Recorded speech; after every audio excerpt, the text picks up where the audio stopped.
The Guardian did a quick description and said, you would claim that the Jewish people bankrolled Hitler, caused the 2008 global financial crisis, and staged the 9/11 terrorism attacks. That's why, some of the reasons they call you an anti-Semite. Yeah. I say the Jewish people. No, I don't. The Jewish people are a whole community, a whole vast spectrum of belief and perception. But what happens is this. There has been created what I call the anti-Semitism industry, which is a protection racket. And it's not a protection for Jewish people. It's a protection racket to protect the far-right government in Israel from legitimate criticism. And you can see very clearly that it's not about protecting Jewish people, because any Jewish person that criticizes Israel gets the abuse to a greater extent than non-Jewish people do. We've had a situation in recent times when Jewish people have been expelled from the Labour Party for being anti-Semitic. I mean, it's like it's at the level of saying men and women are not biologically different. It's madness, because it's not to do with protecting Jewish people, clearly not. It's to do with protecting Israel from legitimate criticism. So this is how they work. And you're talking a tiny number of people in the Jewish community, what I call ultra-Zionists, the real extremists. The rest of the community are not involved in this at all. That's why when he says, they say he's saying the Jewish people, I'm not saying the Jewish people at all. So you're criticizing the ultra-Zionists. The ultra-Zionists. Right. Who have no desire to help Jewish people. They have a desire to help an agenda. Which include the Rothschild family. Oh, yeah, okay. all that stuff. Okay. So, and people like George Soros, for instance. You know, George Soros is a multi-billionaire financier who has a network called the Open Society Foundations that operate in more than 100 countries and are basically driving this regressive, political correct agenda and all that goes with it. And yet, and leaked documents, leaked emails have all shown this to be provable fact in countries like Ukraine and many others. But if you, as I do, expose George Soros for what he's doing, you know, he has put so far $32 billion into this Open Society Foundation network. I mean, why is he doing that when you see how it works and what it's doing and what its goals are through what they call NGOs and stuff? So you expose what he's doing, not because he's Jewish, but because of what he's doing. What's the defense mechanism? You're only saying that because he's Jewish. No, I'm saying it because he's what he's doing. I don't care if he's out of Mongolian. I don't care if he's middle-class American or middle-class whatever. I'm interested in what he's doing. But the protection racket, because that's what it is, then kicks in and says, you're only saying it because he's Jewish. You can't say that, that's anti-Semitic. And this is how the protection racket works.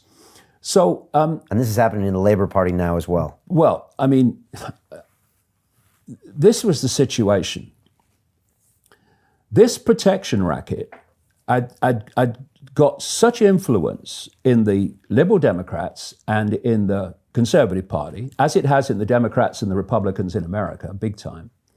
Some people are now starting to point that out in America and getting massive flack for it. And most of the Labour Party was there too. The Blairite Labour Party, it won't have a word said against Israel, no matter how extreme its behavior is towards Palestinians and what have you. But there was a core around Jeremy Corbyn, and that which supported Jeremy Corbyn, that was still willing to criticize Israel. And so the focus was turned on that. And you had this anti-Semitic hysteria, which was generated, the media supported it, but it was generated by groups that are part of this protection racket. And they were targeting people for saying the mildest stuff. And they introduced this new definition of anti-Semitism, which was classic protection racket. Let's put aside the fact that anti-Semitism is a misnomer term and look at a definition of it, a fair definition of it. It's hating or being discriminatory against Jewish people for being Jewish. Right, which does happen today. Of course it does. Not on the scale that's claimed, but it absolutely does. And it's reprehensible. Discriminating against anyone on the basis of that background, race, religion, whatever, is the same. But that simple definition didn't serve the protection racket. Why? Because it allowed the criticism of Israel and the extremes of ultra-Zionism. So they introduce a new one. And this new one is frankly ridiculous. And I'm not going to, bow down and say, oh, I mustn't say that. What will they say about me? I don't care what they say about me. It's ridiculous. And when you read it, what it's saying is basically, whatever they claim, this is what it's saying. Any criticism of someone who happens to be Jewish, for almost any reason, is anti-Semitic. Criticism of Israel is anti-Semitic. Criticism of Zionism is anti-Semitic. You've had Emmanuel Macron coming out recently and saying criticism of Zionism is anti-Semitic. Zionism's a political philosophy. It's not anti-British to criticize the Conservative Party or the Labour Party. But what they've done is, and this is not Jewish people, this is the protection racket, which is a tiny number of very well-funded organizations, is they've expanded the definition to stop criticism of Israel. Now, what they wanted to do was to have the Labour Party accept this definition. And so they started the campaign of abuse against the Labour Party. Everything was anti-Semitic. Oh, they said they're anti-Semitic. Completely unjustified, this campaign? In any group, you'll have some people who are discriminatory against this group or that group. Of course you will. But in terms of the scale they were claiming, it's insane. So what they forced the Labour Party got down on its knees eventually because its backbone went. And they've accepted this definition. So the abuse has got what they want. And now they're expelling people from the Labour Party, including Jewish people, on the basis of this new definition. I mean, how crazy is this?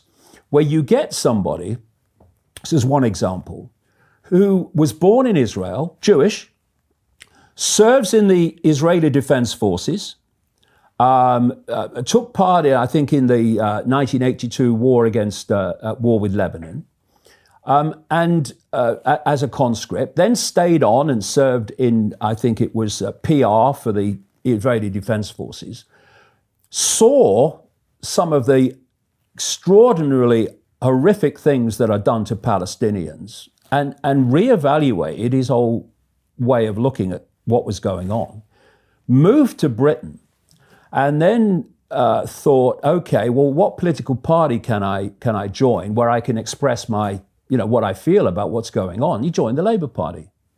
That man's been expelled for anti-Semitism.